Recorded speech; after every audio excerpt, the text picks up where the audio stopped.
Bonjour, bienvenue dans cette vidéo. On va aborder des problèmes de vitesse, de distance et de durée. On va commencer par parler des formules. Alors dans les formules, le V va représenter la vitesse, le D la distance et T sera le temps.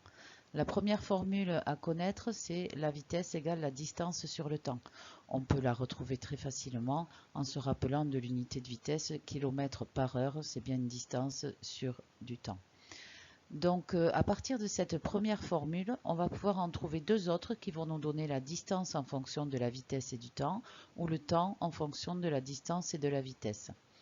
Alors, pour ça, il suffit de faire un produit en croix. On va remplacer la vitesse par v sur 1. Et si par exemple je cherche la distance, je vais effectuer v fois t sur 1, c'est-à-dire v fois t. Donc la distance, c'est la vitesse fois le temps. Si je cherche le temps, je vais effectuer d fois 1 sur v, c'est-à-dire d sur v. Donc voilà comment on peut se remémorer ces formules-là. Certains utilisent aussi cette image comme moyen mémotechnique pour retenir les trois formules.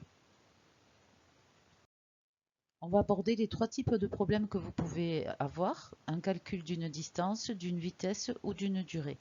On verra comment les résoudre en utilisant les formules qu'on vient de voir ou en utilisant des tableaux de proportionnalité. Vous allez voir, tout est question d'unité, c'est le plus délicat. Alors, prenons le premier problème. On nous donne un véhicule qui parcourt 252 km en 2h54 minutes. On cherche une vitesse en km par heure. Toute la stratégie dépend des unités qui sont données dans l'énoncé. Ici, on veut des kilomètres par heure.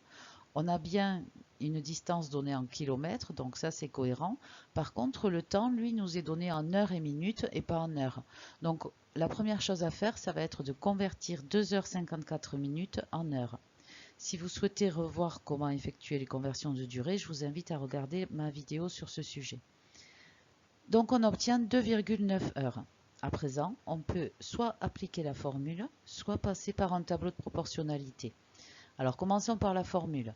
La vitesse, c'est la distance sur le temps, donc je vais remplacer d par 252 km et t par 2,9 heures. J'obtiens grâce à la calculatrice environ 86,9 km par heure.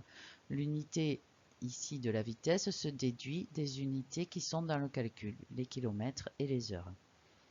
Voilà, donc c'est assez simple en appliquant la formule. On peut aussi passer par un tableau de proportionnalité. Alors, dans ce type de problème-là, vitesse, durée, distance, on marque toujours la distance et le temps dans un tableau de proportionnalité. Ici, je choisis de mettre la distance en kilomètres parce que dans l'énoncé, on me parle de kilomètres et le temps en heures parce qu'on a déjà effectué une première conversion. Donc on sait que 252 km vont correspondre à 2,9 heures. Ça, c'est super important de les aligner dans le tableau puisqu'ils se correspondent. C'est la durée qui correspond à cette distance-là. Ensuite, on cherche à savoir combien de kilomètres vont être effectués en 1 heure pour trouver la vitesse. Donc je place 1 heure dans le tableau, dans la ligne du temps. Et ainsi, je peux appliquer le produit en croix et obtenir la distance cherchée. On trouve, comme tout à l'heure, environ 86,9 km par heure. Voilà pour cette deuxième méthode. Allez, on va voir un deuxième problème, calcul d'une distance. Donc cette fois-ci, on nous donne la vitesse moyenne d'un véhicule, 53 km par heure. On nous dit qu'il roule pendant 35 minutes et on souhaite connaître la distance parcourue. Alors je regarde les unités qui sont données dans l'énoncé. Pour l'unité de distance, il n'y en a qu'une, donc il n'y a pas de problème, c'est des kilomètres. Pour le temps, par contre, j'ai des heures et des minutes. Donc, je vais convertir, par exemple, les minutes en heures. Donc, je vais transformer 35 minutes en 0,58 heures. Et je vais enfin pouvoir appliquer ma formule. Donc, la distance, c'est la vitesse fois le temps. Je vais multiplier 53 km par heure par 0,58 heures. Je trouve, grâce à la calculatrice, environ 30,74 km. Voilà, j'ai choisi ici de transformer les minutes en heures pour qu'on puisse appliquer notre formule avec une vitesse qui est en kilomètres par heure. Si je passe par un tableau de proportionnalité, là, je peux faire un peu différemment. Je peux mettre la distance en kilomètres et le temps en minutes. Alors, regardez ce que ça donne. On a 53 km qui sont effectués en 60 minutes, c'est-à-dire 1 heure. Et on cherche à savoir combien de kilomètres on va effectuer en 35 minutes.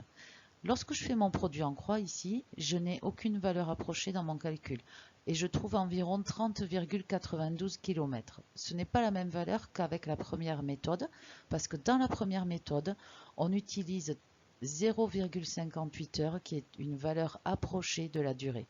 Alors qu'ici, on utilise les 35 minutes qui sont la valeur exacte. Donc ici, grâce au tableau, j'ai une valeur du résultat qui est beaucoup plus précise que grâce à la formule. Allez, je vous montre un dernier exemple, un calcul de durée. Alors cette fois-ci, on a la distance parcourue, 134 km, la vitesse, 96 km par heure. On souhaite connaître la durée en heures, minutes, secondes. Alors si je regarde les unités de l'énoncé, pour la distance, c'est des kilomètres et des kilomètres. Pour le temps, c'est des heures et des heures, minutes, secondes.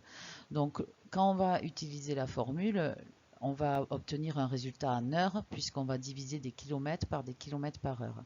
Et ensuite, on transformera ce résultat en heures, minutes, secondes. Donc j'applique ma formule, le temps c'est la distance sur la vitesse.